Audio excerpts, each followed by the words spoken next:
আমি বুঝি না হুজুররা কয় টাকা বেতন পা, সব সময় দিন নতুন নতুন পাঞ্জাবি গায়ে দেয়। কালি তাই নাকি হুজুর দেখলাম আজকে বউ নিয়ে মার্কেটে গেল। হুজুরে বলে মার্কেটে গেল মানে হুজুরের বউর মুখ কি কোলো নাকি?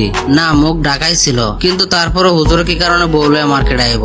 আর একটা কথা বলি তোরে, এই দেশে কাপড়ের দাম কিন্তু হুজুরাই বাড়াইছে। কি লম্বা লম্বা পাঞ্জাবি ভরে দেওয়াস না? আবার দেখলাম হুজুরে অ্যান্ড্রয়েড ফোনও চালা। কে তুই এগুলা কি বলতেছ? হুজুরে আবার অ্যান্ড্রয়েড ফোন চালাইবো কারে? হুজুর চালাবো একটা বাটন মোবাইল, মাঝে মধ্যে কেউ ফোন দিলে কথা বলবে এলাকাতেই। দেখাস না মানুষের বাড়িতে দাওয়াত খাইতে খাইতে হুজুরের পেট কত মোটা বানাইছে। মানুষের বাড়িতে খায় খাইতে পেটটা বানাইছে। দেখাস না আমরা শরীর হুগায় কি হয়েছে। আমি হইলাম মসজিদের সভাপতি আর হুজুরে আমার সালাম দিল না, ব্যাপারটা চিন্তা করার বিষয়। এত বড় অপমান আমি কোনোভাবে মানতে পারতেছি না। সভাপতি সাহেব, আপনি মসজিদের ইমাম সাহেবের কিছু একটা ব্যবস্থা করেন। ইদানিং কিন্তু হুজুর একটু বেশি বাইরে গেছে। ইমাম সাহেব হুজুর তো আমার লগে বেয়াদবি করছে রে, কিন্তু তোদের লগে আবার কি হইছে? আমার তো হুজুরের চলাফেরাতে সন্দেহ। কয় টাকায় বেতন পা, নতুন নতুন পাঞ্জাবি পরে আবার সংসার চালায়, অ্যান্ড্রয়েড ফোন চালায়, এত টাকা পয়সা কই পা? তুই তো কথাটা ঠিক বলছস, হুজুর এত টাকা পয়সা কই পা? আজকাল বিকেল বেলা এটা নিয়ে বসমো। আপনি হইলেন গা মসজিদের সভাপতি, আমরা এলাকাবাসী সবাই আপনার পিছনে আছি। আপনি হুজুরের একটা কিছু ব্যবস্থা করেন। ঠিক আছে, তোরা চিন্তা করিস না, আমি সঠিক বিষয়টাই করবো।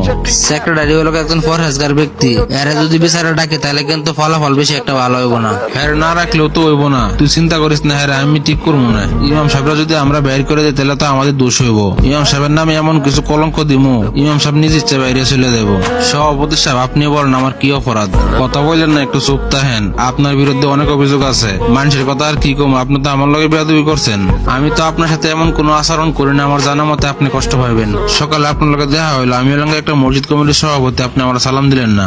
আমার বউ অসুস্থ, এই কথা শুনে আমি তাড়াতাড়ি করে চলে গেছি, আপনার আমি খেয়াল করে নেই। অভিযোগ তো মাত্র একটা দিচ্ছি, আরো অনেক অভিযোগ আছে আপনার নামে। আর কি অভিযোগ আছে? কিরে তোদের কি কি অভিযোগ আছে কমিটির সামনে বল।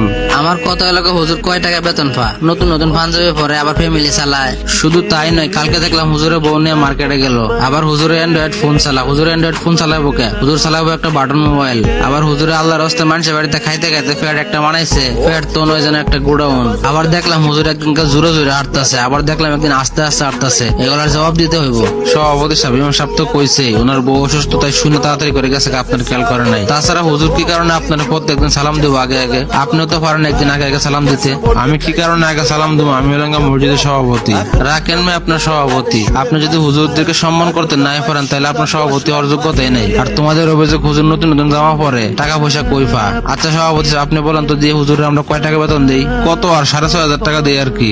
আচ্ছা তোমরা কি কেউ শুনছো হুজুরের কাছ থেকে কেউ টাকা পয়সা পাবা? হুজুর কেউ টাকা পয়সা মেরে দিছে?